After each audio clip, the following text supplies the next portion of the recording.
सातवां दिन। मैंने अपनी जिंदगी में जितने भी सफर किए हैं, तुर्की का सफर उन सब में सबसे यादगार तरीन रहा है। इसकी बहुत सी वजूहात हैं, लेकिन शुरू से आखिर तक ये एक बहुत ही मजेदार ट्रिप था। हम दो बहनें और भाई अपनी अपनी सेविंग जमा करके तुर्की गए थे। हमने वाकई बहुत इंजॉय किया। हम इस्तांबुल की गलियों में घूमते थे, तुर्कों के सामने उर्दू में एक दूसरे को लतीफे सुनाते हुए हंसते जाते थे। लेकिन तुर्की में सब कुछ फेरी टेल की तरह नहीं हुआ था। जगह जगह बहुत से मसाइल का सामना किया और उनसे बहुत कुछ सीखा भी। आज मैं आपको एक ऐसा वाक्य सुनाने जा रही हूँ जिससे मैंने बहुत सीखा, और उम्मीद है कि आप भी कुछ न कुछ जरूर सीखेंगे। जब हम पहली सुबह होटल से निकल के नीली मस्जिद जाने के लिए रवाना हुए तो भाई हम तीनों के आगे आगे चल रहा था, क्योंकि वो पहले तुर्की आ चुका था। सड़क के करीब पहुंच के वो रुका और हमारी तरफ मुड़ा। हम सब भी रुक गए। यूं तस्वुर करें कि हम फुटपाथ पे रुके हुए हैं, सामने भाई हमारी तरफ चेहरा करके खड़ा है और उसके पीछे सड़क पे दोनों तरफ में भागता ट्रैफिक दिखाई दे रहा है। सड़क के उस पार दूर दूर तक कुछ इमारतें नजर आ रही थी और इन सब इमारतों के दरमियान सर निकाले एक टावर खड़ा था। मेरे पीछे देखो, तुम लोगों को सामने ग्लातर टावर नजर आ रहा है, राइट? वो हमें देखते हुए बोला।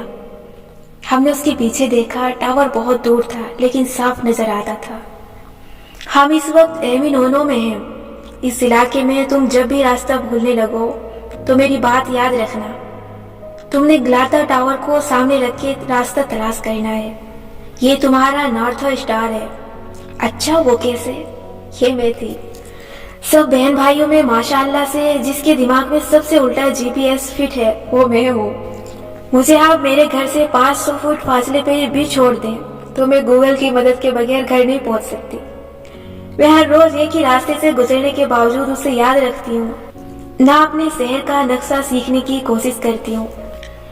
मैंने भाई से सवाल तो पूछ लिया, लेकिन मुझे यकीन था मैंने वैसे ही इस्तांबुल में किसी दिन खो जाना है।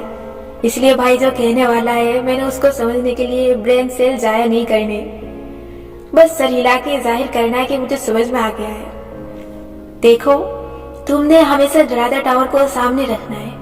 अगर तुम ग्लातर की तरफ मुंह करके खड़ी हो तो नीली मस्जिद को जाने वाला रास्ता तुम्हारे दाएं हाथ होगा और होटल को जाने वाला रास्ता बाएं हाथ। मैंने सर हिला दिया और साथ ही ब्रेन सेल्स को सख्ती से ताकीद की, इस हिदायत को अपने अंदर महफूज नहीं करना, क्योंकि इसका कोई फायदा नहीं है। लेकिन पता नहीं क्यों मुझे याद रह गया कि अगर ग्लातर सामने हो तो सुल्तान अहमद हमेशा दाएं जानिब होगा। वो इलाका जहाँ नीली मस्जिद, तोपकपी महल और आया सोफिया साथ साथ खड़े हैं, इस इलाके को सुल्तान अहमद कहते हैं, क्योंकि नीली मस्जिद का असल नाम सुल्तान अहमद जामिया है। यह इलाका सियाहों का गढ़ है और सियाह इस्तांबुल आते ही सबसे पहले यहीं जाते हैं। और बहुत से लोग सुल्तान अहमद के अलावा इस्तांबुल की एक दो जगह देख के ही यहाँ से चले जाते हैं। हुकूमत ने सियाहों के लिए तमाम सहूलियात इसी इलाके में इकट्ठी कर दी हैं ताकि उन्हें कोई मसला ना हो।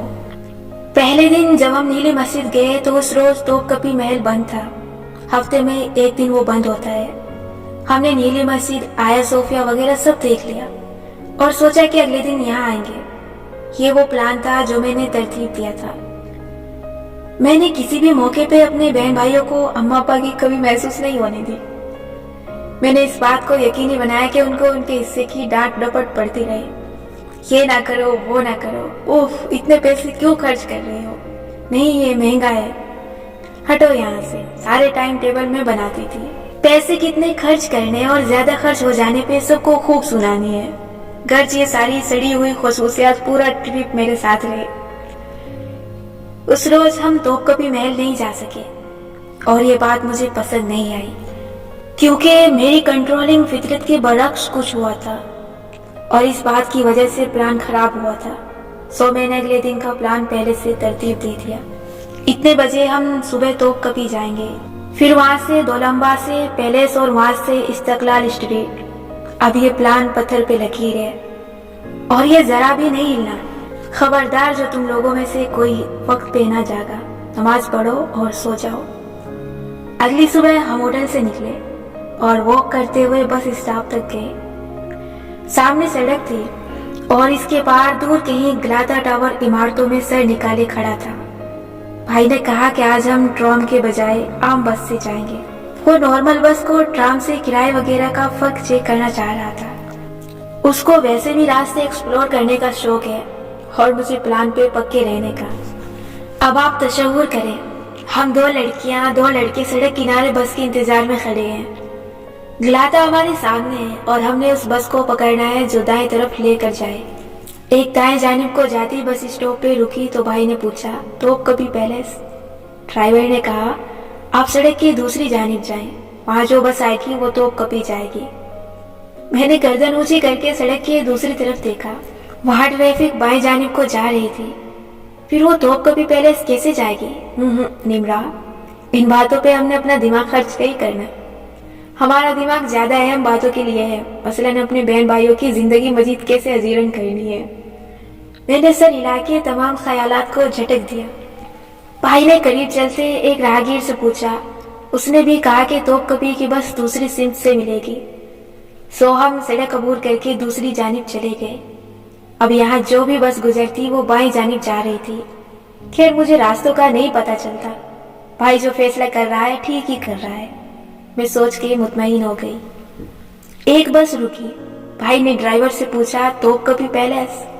ड्राइवर ने एवत हाँ कह के दरवाजे खोल दिया। हम बैठ गए, बस चल पड़ी ग्लाता से दाएं जाने। मैंने सर झुका के भाई से पूछा, हमने ग्लाता से दाएं तरफ नहीं जाना था? हाँ, मैं भी यही सोच रहा था, लेकिन मेरा ख्याल है ये आगे जाके यू टर्न ले लेगी। सब कह रहे हैं तो ऐसा ही होगा। वो भी थोड़ा कंफ्यूज था, लेकिन खैर मैं मुतमईन हो गई, ये मेरा मसला नहीं था। बस चलती गई चलती गई चलती गई, यू टर्न नहीं लिया। एक एक स्टॉप पे मुसाफिर उतरने लगे। हम सबके फोन में जीपीएस ऑन था। मैंने नीली मस्जिद की लोकेशन लगा के चेक किया। जीपीएस कह रहा था कि हम नीली मस्जिद से दूर जा रहे हैं, मगर बस यू टर्न नहीं ले रही थी। भाई ने फिर ड्राइवर और एक मुसाफिर से पूछा कि बस तोप कपी ही जा रही है ना? सबने कहा हाँ भाई, आखिरी स्टॉप तोप कपी ही है, यानी बस आखिर में कहीं से वालाखिर यू टर्न लेगी। हम मुतमईन हो गए। बस आहिस्ता आहिस्ता खाली होने लगी, सफर तवील होने लगा। वालाखिर एक स्टॉप पे बस रुक गई। आखिरी मुसाफिर उतरा और उसके बाद ड्राइवर ने अपनी नशिस्त छोड़ दी और खड़े होके हमारी तरफ मुड़ा। हमें देखा और दोनों हाथ उठा के जोर से अंग्रेजी में बोला, स्टॉप, फिनिश, तमाम, और बाहर निकल गया। अब हम सब इंतजार करने लगे कि वो वापस आएगा और हमें यू टर्न लेकर तोप कपी लेकर जाएगा, मगर वो कुछ देर तक वापस नहीं आया। हम खाली बस में परेशान बैठे रहे। फिर हम बाहर निकले। अब क्या देखते हैं कि हम एक बस स्टॉप पे खड़े हैं और वहां बहुत सी बसें रुकी हुई हैं। भाई ने कंफ्यूजन से एक बंदे को रोका और पूछा कि हमने तोप कपी जाना था, ये बस वाला हमें यहाँ कहाँ ले आया है? उसने दूर सड़क की तरफ इशारा करके कहा, वो है ना तोप कपी। और जानते हैं वो क्या था? वो शहर की फसिल थी। ओह नो, असल में हुआ ये कि तोप कपी का मतलब है तोप दरवाजा। इस्तांबुल शहर की फसिल पे बनी 3 रोया दीवार को तोप कपी कहा जाता था। जहाँ दरवाजों में तोप लगी होती थी, दुश्मन फौजों से मुकाबला यही होता था। ये शहर की हदूद थी, आखिरी किनारा। हम जहाँ जाना चाह रहे थे वो तोप कपी महल था, लेकिन उस जगह को सियाह और मकामी लोग सुल्तान अहमद कहते हैं। खोया यूं समझे कि इस्तांबुल में 2 तोप कपी है, एक महल जिसे सब देखने आते हैं, जो मेरा सुल्तान ड्रामे में दिखाया गया था, और दूसरा शहर का तोप दरवाजा।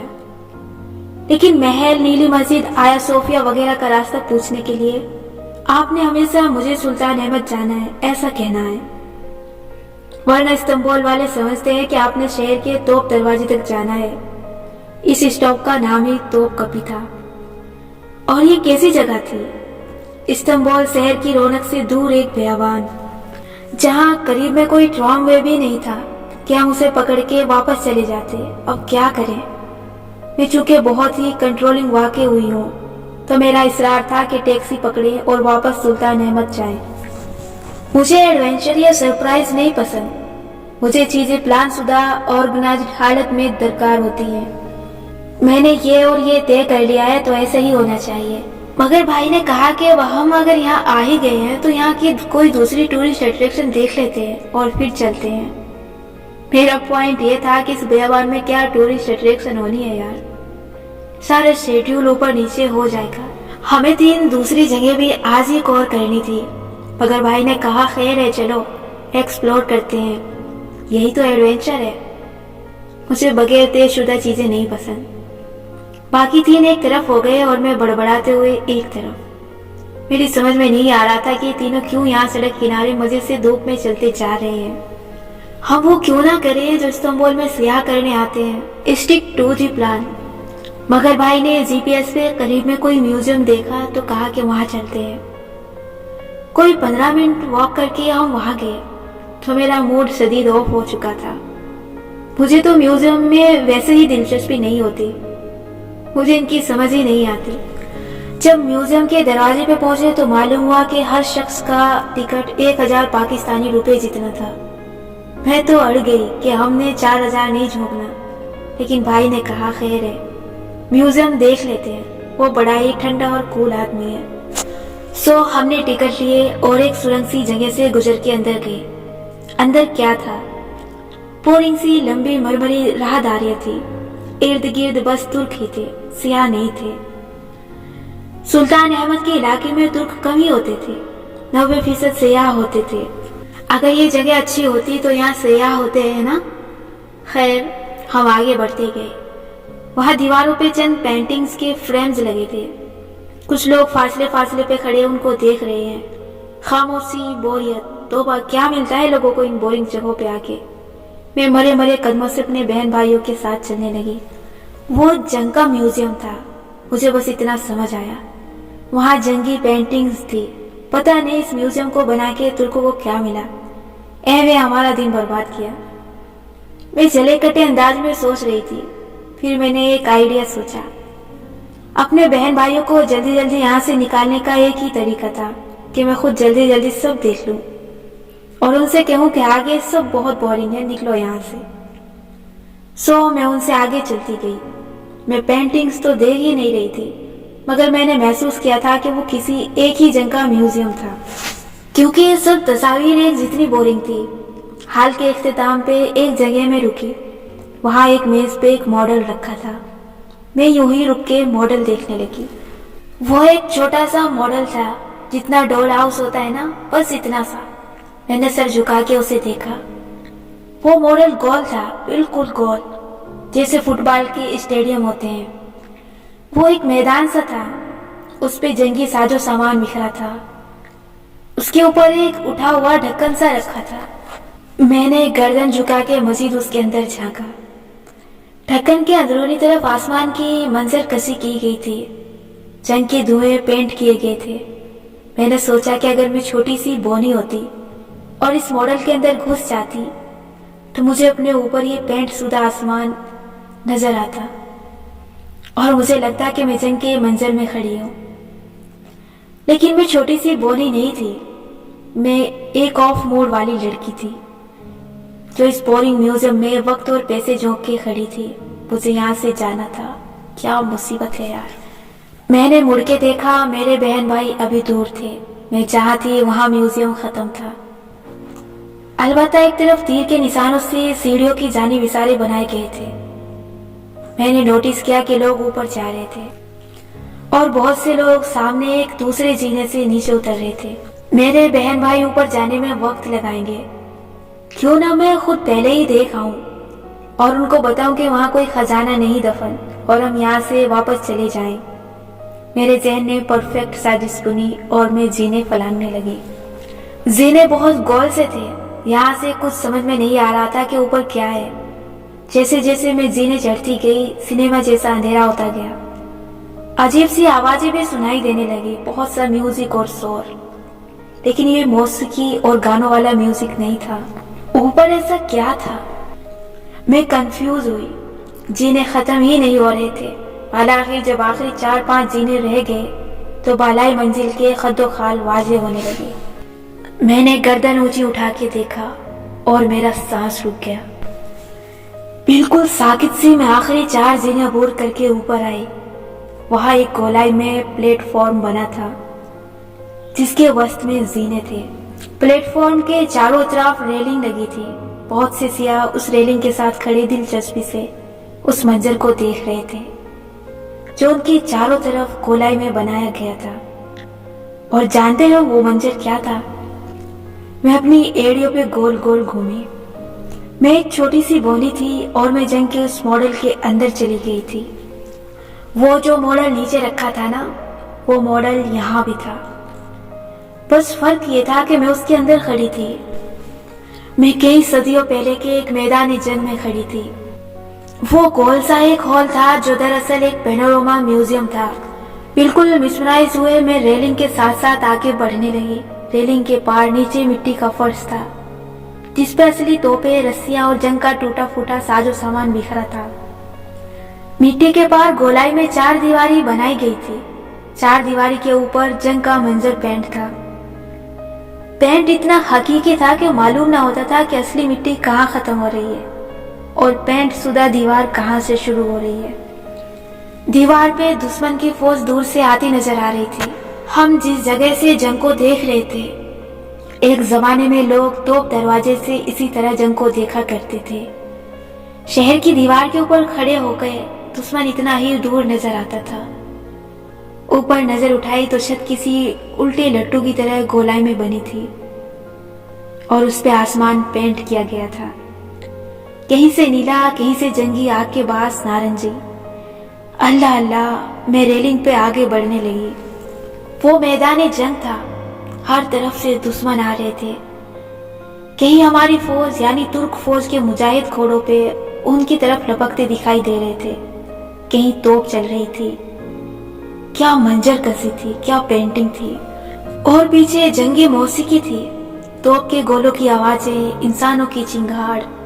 अल्लाह अल्लाह, इस्तांबुल कितने ही सियाह जाते हैं लेकिन इस पैनोरामा म्यूजियम के बारे में सियाहों को इल्म ही नहीं है। वहाँ मौजूद 99% लोग खालिश तुर्क थे।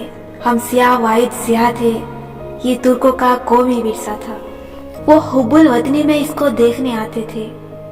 मैंने बहरहाल पहली दफा कोई पैनोरामा म्यूजियम देखा था और मुझे यकीन है दुनिया में जितने भी पैनोरामा म्यूजियम होंगे वो इस्तांबुल के इस म्यूजियम जैसे नहीं हो सकते। मेरा चिड़चिड़ापन एकदम हवा हो गया। मैं तेजी से नीचे भागी, यू टर्न लिया और अपने बहन भाइयों को ये कह के बुलाया कि जल्दी से ऊपर आओ, पैसे पूरे हो गए। और ऊपर आए तो उनकी भी आंखें खुली की खुली रह गई। हम लोग किसी और ही दुनिया में थे और ये चीज बिल्कुल सरप्राइजिंग थी। न हमने इसके बारे में पढ़ा न सुना था, सो इस तजर्बे का कोई बदला न था। हम कितनी ही देर उस गोल चबूतरे पे इधर से उधर घूमते रहे और तस्वीर बनाते रहे। बेशक हमारा प्लान खराब हो गया था और हमारा शेड्यूल हिल गया, लेकिन हमने बाद में जाके बोरिंग सा तोपकपी महल भी देख लिया और बोरिंग मगर आलीशान दौलताबाद से भी, और हम खुश थे। मुझे ना तोपकपी महल पसंद आया, न नीली मस्जिद, न आया सोफिया। दौलताबाद से थोड़ा बहुत अच्छा लगा, ब्यो कदा बहुत ज्यादा अच्छा लगा और ऐसा ही था जैसा मैंने जन्नत के पत्ते में लिखा था। लेकिन सबसे ज्यादा मुझे इस्तांबुल में ये पैनोरामा म्यूजियम पसंद आया था। मेरी इस कहानी को छोड़ के हम आपकी कहानी की तरफ वापस आते हैं। कल हमने एक चीज तय की थी कि हम सुबह जल्दी जागेंगे। मैं आज जल्दी जागी हूँ, आपका नहीं मालूम। अगर आप जल्द नहीं उठ सके तब भी आपके पास नई आदत बनाने के लिए कल का दिन है।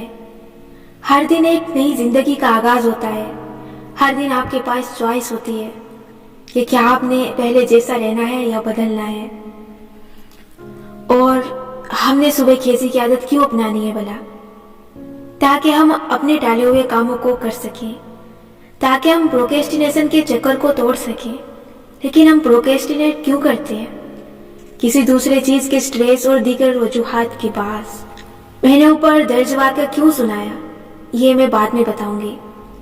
पहले हम इन जाहिरी वजूहात की बात करते हैं जिनके बाद हम किसी काम को टालते रहते हैं। प्रोक्रेस्टिनेशन बाज़ दफा सिर्फ सुस्ती से जन्म लेती है, اس کا حل خود کو اس کام پہ مجبور کرنا ہوتا ہے، جیسے ایگزام کے لیے پڑھائی کرنا یا کسی ڈیڈ لائن کے قریب آنے پہ خود سے زبردستی کام کروانا۔ ہمیں زبردستی اس لیے کرنی پڑتی ہے کیونکہ ہم نے وقت پہ کام نہیں کیا ہوتا، اور ہم وقت پہ کام اس لیے نہیں کرتے کہ ہمارا دل نہیں چاہ رہا تھا۔ کسی کام کو کرنے کا دل کب نہیں چاہتا؟ جب ہم یہ بھول جاتے ہیں کہ ہم کام کر کیوں رہے تھے۔ جی ہاں، کام کی سٹریس اور مشقت میں آپ اس کام کو شروع کرنے کی اصل وجہ بھول چکے ہوتے ہیں۔ وہ دلچسپی اور جوش ٹھنڈا ہو چکا ہوتا ہے۔ آپ کو خود کو یاد کروانا پڑتا ہے، اس کام کے نتیجے پہ پھر سے یقین کرنا پڑتا ہے۔ یقین ایک انویسٹمنٹ ہے، جتنا ڈالیں گے اتنا ہی اچھا نتیجہ آئے گا۔ جیسے میں لکھتے لکھتے بیزار ہو جاتی ہوں اور کئی دن نہیں لکھ پاتی تو اپنے ریڈرز کے پاس جاتی ہوں، فیس بک یا انسٹاگرام پہ ایک پوسٹ لگاتی ہوں تاکہ میرے ریڈرز مجھے یاد کروائیں کہ میں بطور رائٹر ان کی زندگیوں میں کیا کردار ادا کرتی رہی ہوں، کیسے میرے الفاظ نے انہیں ہمت دی، کب کب اللہ تعالیٰ نے انہیں میرے الفاظ کے ذریعے اندھیرے سے نکالا۔ میرے ریڈرز مجھے وہ تمام باتیں یاد دلاتے ہیں جنہیں میں بھول چکی ہوتی ہوں۔ یوں میرے اندر توانائی پھر سے بھر جاتی ہے اور میں لکھنے لگتی ہوں۔ جس کام کو آپ ٹال رہے ہیں اس پہ پھر سے یقین کرنے کے لیے اپنے عزم کو از سرنو زندہ کرنا ہوگا۔ اس کام کے بارے میں ایک دفعہ پھر اپنے دل کو فیسینیٹ کرنا ہوگا جیسے وہ پہلی دفعہ ہوا تھا۔ اگر پڑھائی نہیں ہو پا رہی تو یاد کریں کہ آپ پڑھ کیوں رہے ہیں۔ کیوں چاہیے یونیورسٹی کی ڈگری؟ کیونکہ اس دنیا میں ڈگری کے بغیر نہ گزارا ہے نہ عزت۔ اچھے گریڈ سے پاس نہیں ہوں گے تو کیا کریں گے؟ خاندان میں چند نکمے لڑکے لڑکیاں تو ہوں گے نا، ان کو یاد کریں، ان جیسا بننا ہے کہ آپ نے۔ وہ بہت کم لوگ ہوتے ہیں جن کا داؤ بنا اعلیٰ ڈگری کے بھی چل جاتا ہے، لیکن محنت وہ بھی کمال کرتے ہیں۔ لوگ کہتے ہیں بھئی اسٹیو جابز ہو یا بل گیٹس یا فیس بک والا مارک زکربرگ، یہ سب ہارورڈ سے باہر کر دیے گئے تھے، یہ ڈراپ آؤٹس تھے۔ انہوں نے دنیا بدل دی حالانکہ ان کے پاس ڈگری نہیں تھی۔ جی بالکل، یہ ڈراپ آؤٹس تھے، لیکن یہ بھی تو غور کریں کہ کہاں کے ڈراپ آؤٹس تھے۔ یہ ہارورڈ کے ڈراپ آؤٹس تھے، اور ہارورڈ تک پہنچنا کتنا مشکل ہے۔ یہ کسی عام سے اسکول کے ڈراپ آؤٹ نہیں تھے، کچھ تھا تو ہارورڈ پہنچے تھے نا، اور جو انہوں نے کمایا وہ شدید محنت کے بغیر ممکن نہیں ہوا تھا۔ اگر آپ پڑھائی نہیں کریں گے تو کچھ نہیں ملنا یہاں، نہ سیکیور نوکری، نہ کاروبار میں ترقی، نہ انویسٹمنٹ، نہ آئیڈیاز۔ تعلیم آپ کا ذہن کھولتی ہے، عزت دیتی ہے۔ واپس اس وجہ تک جائیں جس کے بعد اس کام کو شروع کیا تھا۔ آپ کی کھوئی ہوئی دلچسپی آپ کو وہیں ملے گی۔ چیزیں وہیں سے ملا کرتی ہیں جہاں انہیں کھویا گیا تھا۔ بعض دفعہ یقین کے باوجود بھی کوئی کام نہیں ہو پا رہا ہوتا، ایسے میں پروکریسٹینیشن کے چکر کو توڑنے کا سب سے اچھا حل ہے فطرت کے قریب جانا، واک کرنا، تازہ ہوا میں باہر نکلیں، لمبی واک کریں اور خود سے باتیں کریں۔ یہ عمل ہر دفعہ آپ کا موڈ درست کرے گا۔ ایک دوسری ایکسرسائز ہے برتن دھونا۔ برتن دھونا تو باقاعدہ ایک اچھی تھراپی ہے، یہ آپ کے ذہن پہ لگے میل کو بھی بہت مزے سے صاف کرتا ہے۔ میرا ٹیچر کہتا ہے کہ جب مجھے رائٹرز بلاک درپیش ہوتا ہے تو میں کسی میوزیم کی طرف نکل جاتا ہوں، آرٹ گیلریز میں جا کے آرٹ دیکھتا ہوں، کتابیں پڑھتا ہوں، ڈرامے دیکھتا ہوں۔ آپ بھی کسی آرٹ ورک کو دیکھیں، پڑھیں یا وزٹ کریں، اس سے بھی ذہن کھلتا ہے۔ جیسے ایک اچھی تھرلنگ مووی دیکھ کے آپ کو لگتا ہے کہ آپ پہلے سے زیادہ ذہین ہو کے اٹھے ہیں، ہے نا؟ ایک اور کام جو بہت فائدہ دیتا ہے وہ اپنے کریٹو بلاک سے سمجھوتا کرنا اور جرنل لکھنا ہے، یعنی کہ ڈائری لکھنا، اور کوئی لمبی چوڑی دکھ کی داستان نہیں لکھنی۔ آپ نے ہر روز 6 ایسی چیزیں اس میں لکھنی ہیں جو آپ نے آج دیکھی ہیں، کوئی سے 6 مشاہدات، مختصر ترین الفاظ میں ان کو نوٹ کریں اور ڈائری بند کر دیں۔ یہ ایکسرسائز آپ کا ذہن کھولے گی۔ پہلے دن تو آپ یوں ہی لکھ لیں گے، لیکن اگلے دن سے آپ ہر چیز کو ایک نئے زاویے سے دیکھنے لگیں گے، اور رات کو جب انہیں نوٹ کریں گے تو بہت مزہ آئے گا۔ میں نے اپنے ٹیچر سے کہا کہ میں یہ سارے کام کر لیتی ہوں، تب بھی کبھی کبھی مجھ سے لکھا نہیں جاتا، تو وہ بولا کہ لکھنے کے علاوہ دوسرے کام بھی کوئی برے کام نہیں ہوتے۔ जब लिख ना सको तो खुद को माफ कर दिया करो और दूसरे काम किया करो। मैंने ये भी आजमा के देखा, कभी कभी ये तरीका भी काम नहीं करता। तख्लीकी काम, दिल से करने वाले कामों का मसला ये होता है कि ये जोर जबरदस्ती से नहीं होते। ये एक मेपल की दरख्त की तरह है जिसके अंदर से रस निकलने के इंतजार में आप प्याला लिए खड़े हैं। रस आहिस्ता आहिस्ता निकलेगा। आप दरख्त पर चीखें चिल्लाएं, उसको बुरा भला कहें या खुद को कोसते हुए बिलक बिलक के रोए, रस निकलने के अमल में तेजी नहीं आएगी। वो आहिस्ता आहिस्ता अपनी रफ्तार से ही निकलेगा। जहन भी मेपल के दरख्त है। उसे कुलाड़ा लेकर जिबा करने से सोने के सारे अंडे एक साथ नहीं मिल जाएंगे। उसके अंदर से खजानों को बाहर आने में वक्त लगता है।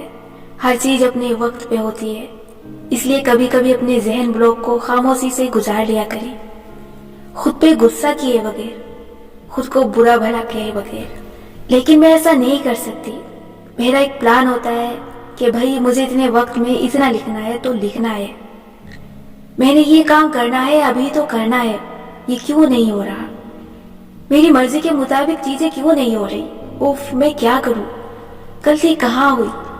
हमने गलत बस क्यों पकड़ी? अब मैं यू टर्न कहाँ से लूं? मैं गलाता से दाएं की बजाय बाएं जानिब कहाँ आ गई हूँ? मैं इस नकली मैदान जंग में क्यों खड़ी हूँ? मैं वापस अपने प्लान पे जाना चाहती हूँ। मुझे एडवेंचर नहीं पसंद, मुझे एडवेंचर नहीं करने। पता है क्या, मैंने जब कुरान पढ़ना शुरू किया था करीबन आज से 10 बरस पहले, यानी तर्जुमे से कुरान पढ़ा था, समझ के वो किस्सा भी कभी सुनाऊंगी, तो मैं अगले कई साल तक बहुत ही ज्यादा पुरी यकीन हो गई थी। यानी मेरा अल्लाह ताला और दुआ पे इतना ईमान था कि हद नहीं। मेरा तब ख्याल था कि दुआ ही सब कुछ है, खुद में हाथ पैर ना भी हिलाऊं तब भी ठीक है। फिर एक वक्त आया जब मुझे एहसास हुआ कि कोशिश ही सब कुछ है। आपने अगर मेरी किताबें पढ़ी हैं तो आपको लगता होगा कि मेरे अंदर यकीन बहुत ज्यादा है, मगर ऐसा नहीं है। मेरी जिंदगी में तकरीबन 2 से 3 बरस का एक हिस्सा ऐसा अरसा आया जब मेरे साथ मामला बिल्कुल उलट हो गया। मैंने ये यकीन करना छोड़ दिया कि अल्लाह का प्लान भी होता है। मुझे ये लगता था कि हर से कोशिश से होती है, मैं कोशिश करूंगी तो मसले सुलझेंगे, वरना नहीं। मैं कोशिश नहीं करूंगी और बैठी रहूंगी तो कुछ भी दुरुस्त नहीं होगा। ऐसा नहीं है। मैंने दुआ करनी छोड़ दी, लेकिन मेरी दुआ का तरीका बदल गया। मैं दुआ इस तरह किया करती थी कि अल्लाह ताला, मैंने इस काम में इतनी मेहनत और कोशिश डाल दी है, अब इसको फला और फला लेवल तक आपने लेकर जाना है। मैंने कोशिश की और दुआ की, तो बस अब तो इस चीज को ऐसे जरूर होना चाहिए। अगर नहीं हो रहा तो मेरी दुआ और कोशिश में कमी है। मैं दूसरे ऑप्शन के बारे में सोचती ही नहीं थी। दूसरा ऑप्शन ये कहता है कि अगर इस काम में कामयाबी ना हुई तो वो अल्लाह की मर्जी होगी, वो अल्लाह का फैसला होगा और उसको तस्लीम करना है। एक तवील अरसे तक मेरे नजदीक ये कोई ऑप्शन नहीं था। मेरा भरोसा दुआ से ज्यादा कोशिश पे होने लगा, जिसका नतीजा ये हुआ कि मेरी सारी इबादतें अपनी जगह थी, लेकिन मेरी दुआ कम होती गई। मेरा वो अनदेखे पे ईमान खत्म हो गया जो हमें अंधेरों में रास्ता दिखाता है। देखा जाए तो जब मेरे पास ये ईमान था तब मेरे हालात ज्यादा बुरे थे, इतने बुरे कि कोई आम लड़की इनसे गुजरने का सोच भी नहीं सकती। लेकिन तब मुझे एक अंदाजा यकीन था कि अल्लाह ताला कोई रास्ता जरूर निकालेगा। फिर एक वक्त आया कि ये यकीन खत्म हो गया, बिल्कुल खत्म। मुस्तकबिल तारीख लगता था और यूं महसूस होता था कि जो मैं प्लान करूंगी बस वही प्लान होगा, और अगर कुछ नहीं हो पा रहा तो इसलिए कि मैं ठीक से कोशिश नहीं कर रही। मगर ऐसा नहीं होता। आपका एक प्लान होता है। आमतौर पे लोगों के प्लान क्या होते हैं? उम्र के इस बरस तक शादी हो जानी चाहिए, शादी के पहले साल ही बच्चा हो जाना चाहिए, फला वक्त तक जॉब में तरक्की मिल जानी चाहिए, बच्चों की तालीम या अपनी तालीमी कामयाबियां यहाँ तक पहुंच जानी चाहिए, इतना पैसा कमा लेना चाहिए, अब तक मेरे शोहर के पास भी एक प्लॉट आ जाना चाहिए, क्योंकि देवर जेठ सबके प्लॉट है, मेरे बच्चों को फला स्कूल में पढ़ना चाहिए। यहाँ मंसूबों का ये चक्कर चलता रहता है और आप इसमें फंसे रहते हैं। बाज़ दफा ये पूरे होते हैं। आप होटल से निकल के सीधी बाएं जाने वाली बस पकड़ते हैं और इस तरफ निकल जाते हैं जहाँ सारी दुनिया जा रही होती है। سارے سیاح ہاتھ میں ایک نقشہ پکڑے نکلتے ہیں اور اسی طے شدہ سڑک پہ جاتے ہیں. شادی، جاب، بچے، آپ اپنا ہر قدم زمانے کے مطابق پلان کرتے ہیں. لیکن بعض دفعہ آپ ایک غلط بس میں سوار ہو جاتے ہیں. ایسا لگتا ہے کوئی آپ کی بات نہیں سمجھ رہا. زندگی آپ کو بالکل متضاد راستے پہ لے جاتی ہے. آپ کو لگتا ہے آپ بھٹک رہے ہیں کیونکہ آپ کی فلاں خواہش پوری نہیں ہوئی، اس لیے آپ کی زندگی بیکار ہے. اس کا نہ مقصد ہے نہ ان مسائل سے نکلنے کا کوئی راستہ. آپ کو اس وقت کسی اور جگہ پہ ہونا چاہیے تھا. آپ کو اس وقت تک شادی کر کے اپنے گھر میں سیٹل ہو جانا چاہیے تھا. جاب میں ترقی مل جانی چاہیے تھی، لیکن ایسا نہیں ہوا. آپ ابھی تک تنہا ہیں یا ایک ہی مقام پہ پھنسے ہوئے ہیں. کیا کبھی کبھی آپ کو لگتا ہے کہ آپ کیا کر رہے ہیں اپنی زندگی کے ساتھ؟ جیسے آپ کسی بس میں بیٹھے ہوں اور کسی یو ٹرن کے انتظار میں چلتے جا رہے ہوں. صبح اٹھتے ہیں، کھاتے پیتے ہیں، باتیں کرتے ہیں، کام کرتے ہیں اور سو جاتے ہیں. ہر روز اٹھ کے ہر رات کا انتظار کرتے ہیں. زندگی بس آپ کو گزارے جا رہی ہے اور آپ اپنی شدید کوشش اور فرسٹریشن کے باوجود اس چکر کو توڑ نہیں پا رہے. کیسے نکلے اس سے باہر؟ آپ کو کسی اور مقام پہ ہونا چاہیے تھا اس وقت. پھر آپ سوچتے ہیں غلطی کہاں ہوئی؟ ہاں، بس اسٹاپ پہ فلاں دوست سے راستہ پوچھا تھا، اس نے یا ماں باپ نے یا کسی دوسرے انسان نے غلط راستہ دکھا دیا اور آپ نے غلط بس پکڑ لی. بس نے آپ کو پھنسایا ہے، فلاں شخص اور فلاں فیصلے نے آپ کو پھنسایا ہے. پھر آپ سوچتے ہیں کہ بس اب اس غلطی کو فکس کرنا ہے، لیکن آپ کے ارد گرد کوئی آپ کی حالت سمجھ ہی نہیں پا رہا. یو ٹرن لینے کا وقت بھی نکل چکا ہے. آپ میں اتنی قوت نہیں کہ اکیلے اس درست راستے پہ چل نکلیں جہاں آپ کو جانا تھا، جہاں سب جا رہے تھے. لیکن کیا وہ راستہ واقعی درست تھا؟ کیا وہ بس واقعی غلط تھے؟ لیکن وہ جو قول ہے کہ تمہیں کیسے معلوم کہ اگر تمہاری زندگی اوپر سے نیچے تک الٹ جائے تو وہ پہلے سے زیادہ خوبصورت نہیں ہو جائے گی؟ آپ کو کیسے معلوم کہ وہ راستہ جس پہ قدرت نے آپ کو ڈال دیا ہے، جو آپ کے پلان میں شامل نہ تھا، وہ غلط ہے؟ مانا کہ آپ وہی کرنا چاہ رہے تھے جو آپ کی عمر کے دوسرے لوگ کرتے ہیں، وقت پہ شادی، بچے، پیسے کمانا، تعلیم، کامیابی. مانا کہ آپ کو تو کبھی پہلے سے جانا تھا جہاں سارے سیاح جاتے ہیں. وہ اسی کا خواب دیکھ کے اس سفر پہ نکلتے ہیں. ترکی جانے لگو تو ہر نقشے یا ٹورسٹ گائیڈ بک پہ نیلی مسجد یا صوفیا وغیرہ کی تصویر ہوتی ہے. انہی جگہ کو دیکھنے سارے سیاح وہاں جاتے ہیں جن کو انہوں نے تصاویر میں دیکھ رکھا ہوتا ہے، اور وہ جگہ سیاح کو حیران یا مسحور نہیں کرتی. وہ تصاویر سے چھوٹی ہیں، وہاں کوئی سرپرائز نہیں ہے. وہاں آپ روبوٹ کی طرح تصویر کھنچواتے ہیں، گھومتے پھرتے ہیں اور واپس آ جاتے ہیں. حالانکہ آپ وہی کرنا چاہتے تھے جو سب کرتے ہیں، لیکن جس چیز کو آپ ایک غلط فیصلہ، ایک عجیب موڑ، ایک غیر متوقع صورتحال سمجھتے ہیں، دراصل وہ ایک ایسی بس ہے جس میں قدرت نے آپ کو سوار کر دیا ہے. آپ کے ساتھ اگر ایسا واقعہ ہوا ہے جو دوسروں کے ساتھ نہیں ہوتا تو وہ کوئی بری چیز نہیں تھی. دراصل قدرت آپ کو ایک منفرد منظر میں لے آئی تھی، ایک پینٹ شدہ جنگ کے پینوراما میں. یہ وہ تجربہ ہے جو ہر ایک نہیں کرتا، یہ وہ منظر ہے جو ہر ایک نہیں دیکھتا. اپنی زندگی کی کہانی کو ہی دیکھ لیں. آپ کے ساتھ جو ہوا وہ ہر ایک کے ساتھ نہیں ہوتا. اپنے کسی غم اور تکلیف میں آپ نے یہ ضرور سوچا ہوگا کہ دوسروں کے ساتھ تو یہ نہیں ہوتا، دوسرے لوگوں کے لیے راستے اتنے مشکل نہیں ہوتے. یہی تو ساری بات ہے. آپ کے ساتھ جو مختلف ہوا ہے بظاہر وہ بہت چڑچڑا کر دینے والا ہے، لیکن وہ ہر ایک کے ساتھ نہیں ہوتا. دوسرے تو بنے بنائے راستے پہ چل رہے ہیں. آپ نے ایک مختلف بس لی تھی، وہ غلط بس نہیں تھی، وہ صرف مختلف تھی. وہ آپ کو ایک ایسے اسٹاپ پہ اتار کے چلی گئی ہے جہاں آپ اپنی منزل سے کافی دور آ گئے ہیں. آپ کے پاس یہاں چند آپشن ہیں. آپ آج بھی چاہیں تو متعین کردہ راستے پہ جا سکتے ہیں، پیسے ہیں جیب میں. چاہے تو ٹیکسی پکڑے اور چلے جائیں، یا پھر آپ اسی جگہ کو ایکسپلور کر سکتے ہیں. اس راستے پہ چل کے دیکھیں تو صحیح کہ اللہ تعالیٰ آپ کو وہاں کیوں لایا ہے. وہاں ایسا کیا ہے جو اللہ آپ کو دکھانا چاہتا ہے. ऐसा क्या सबक है जो अल्लाह आपको सिखाना चाहता है? नए रास्ते में खुद को एडजस्ट करते वक्त भी आपको मुश्किल पेश आएगी। आपको आदत नहीं है ना इसकी। आपके पास यहाँ भी दो ऑप्शन है, या मेरी तरह चिड़चिड़े होकर बुरे बुरे मुंह बना के इस जगह को एक्सप्लोर करें, या भाई की तरह खुश दिली और दिलचस्पी से एक एक चीज को देखें। मैंने आपको बताया ना कि मैंने एक लंबा अरसे दुआ पे यकीन करना छोड़ दिया था। दुआ पे यकीन ये कहता है कि अगर वो कबूल नहीं हो रही तो ये अल्लाह का फैसला है। मैंने ये मानना छोड़ दिया था। मुझे लगता था कि सारी कोशिश इंसान खुद करता है। हम अपनी जिंदगी खुद बिगाड़ते हैं, खुद संवारते हैं। अल्लाह हमारी मदद तब करता है जब हम अपनी मदद करना चाहते हैं। लेकिन अगर मैं अपनी मदद करने की भरपूर कोशिश करूं, तब भी मैं कामयाब ना हूं, तो मैं शदीद फ्रस्ट्रेशन का शिकार होती थी। मुझे लगता था कि मसला मेरे अंदर है, कमी मेरी कोशिश में है। मैं दुआ करती थी तो इस तरह कि अल्लाह ताला बस मेरा पैर ठीक कर दे ताकि मैं उम्रा कर लूं।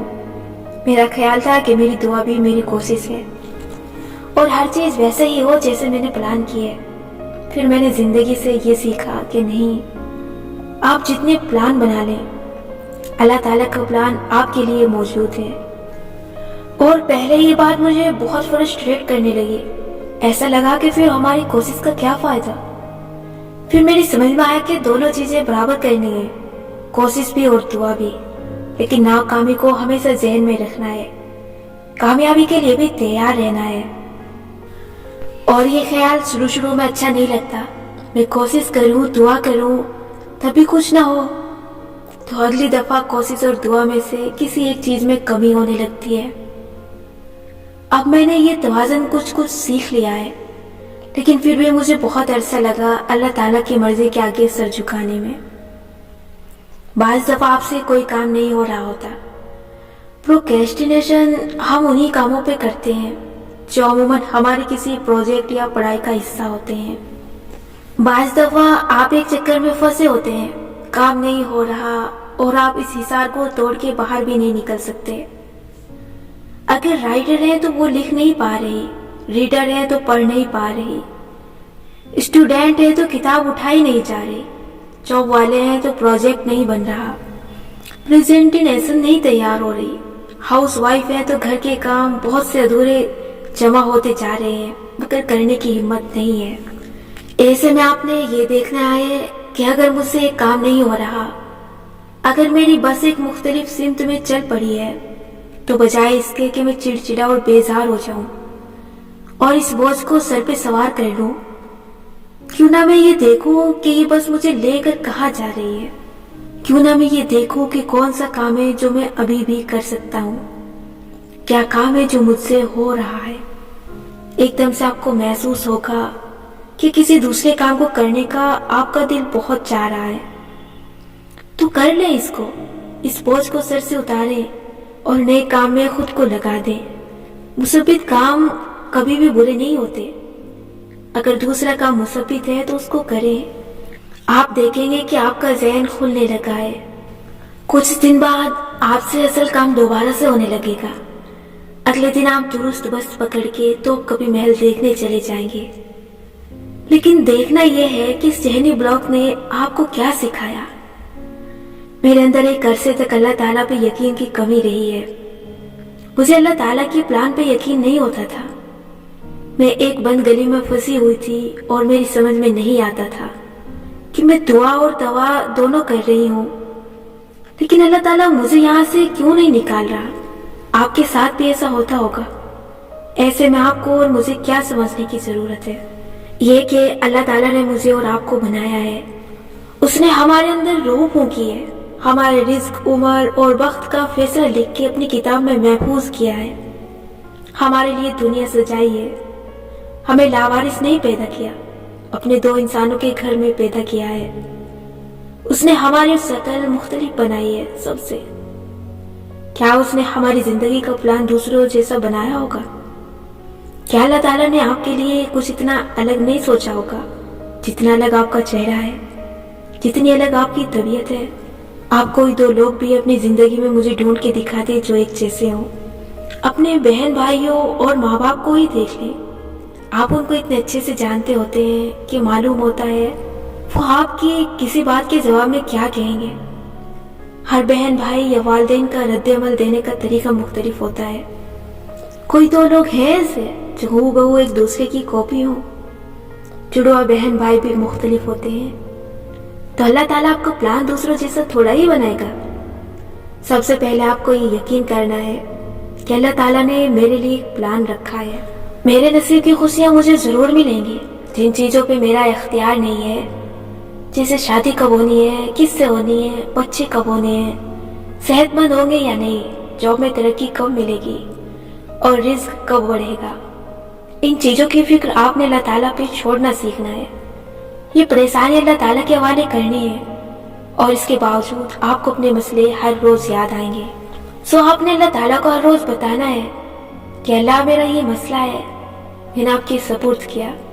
آپ کے خزانوں میں کسی چیز کی کمی نہیں ہے، یہ کمی میری زندگی میں ہے۔ پھر اس مسئلے کو اللہ تعالیٰ آپ نے حل کرنا ہے۔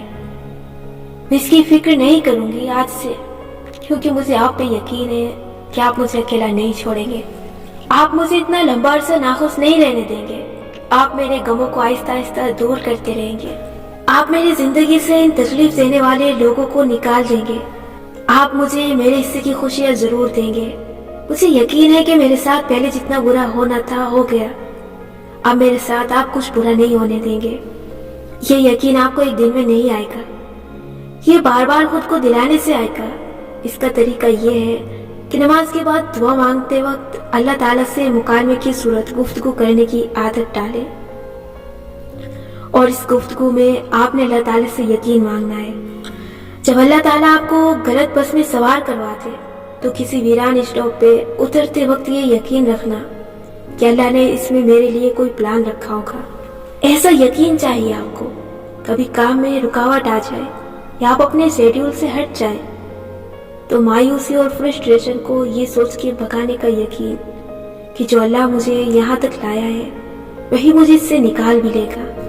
لیکن غلط بس تو بہت سے لوگ پکڑتے ہیں، بہت سو کی بس راستے میں خراب بھی ہو جاتی ہے، رک جاتی ہے، ان کا سفر لٹک جاتا ہے۔ پھر سب یہ لوگ کامیاب کیوں نہیں ہوتے؟ سب کو ہی پینٹ شدہ پینورما کیوں نہیں دیکھنے کو ملتا؟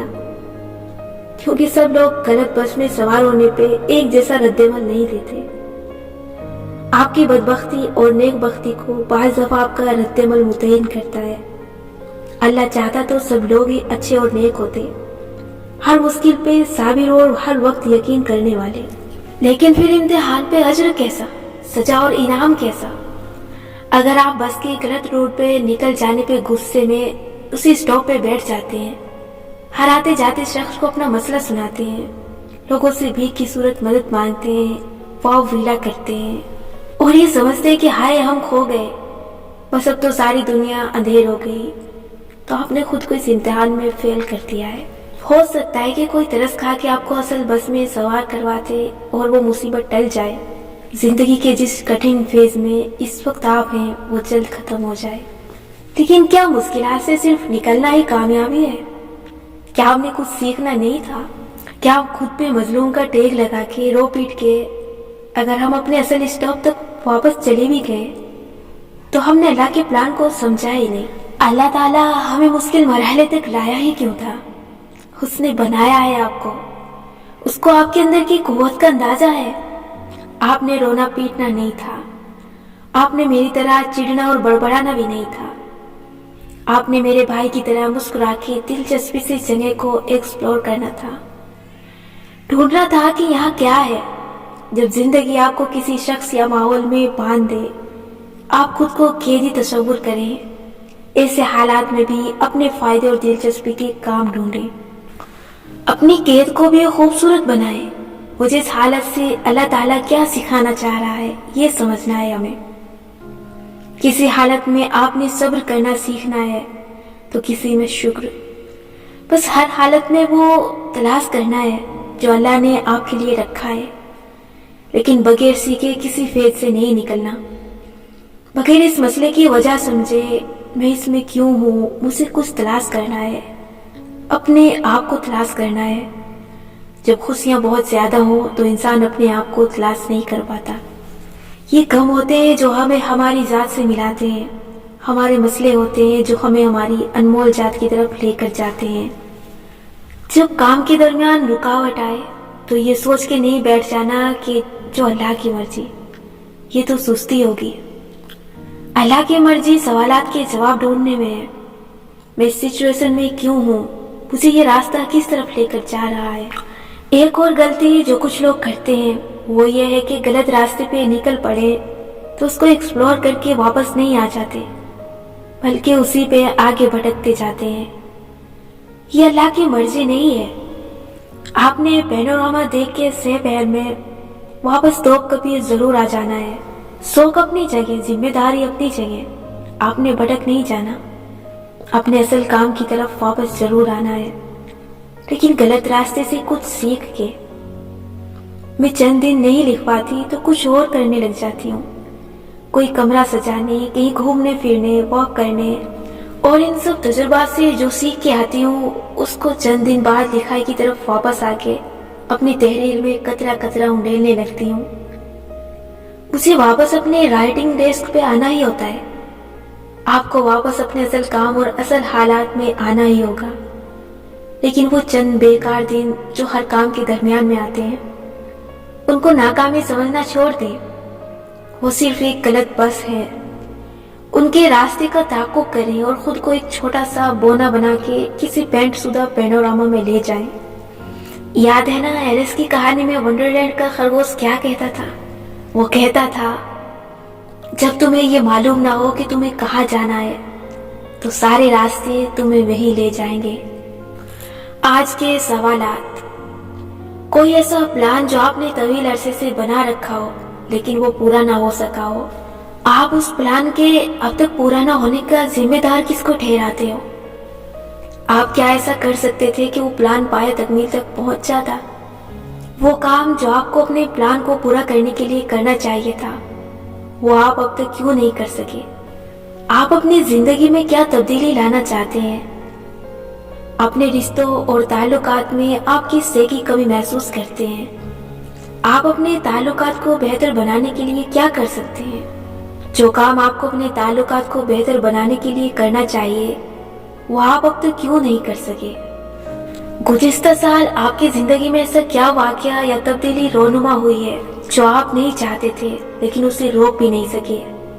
ایسی تبدیلی یا واقعے کے بارے میں لکھیں جس سے آپ خوش نہیں ہیں۔ اس تبدیلی یا واقعے سے آپ کیوں خوش نہیں ہیں؟ آپ کو اس سے کیا شکایت ہے؟ آپ کی زندگی میں یہ تبدیلی یا واقعہ کیا اچھے اثرات لایا؟ خوب یاد کر کے وہ ساری خیر لکھیں جو آپ کو اس سے ملی۔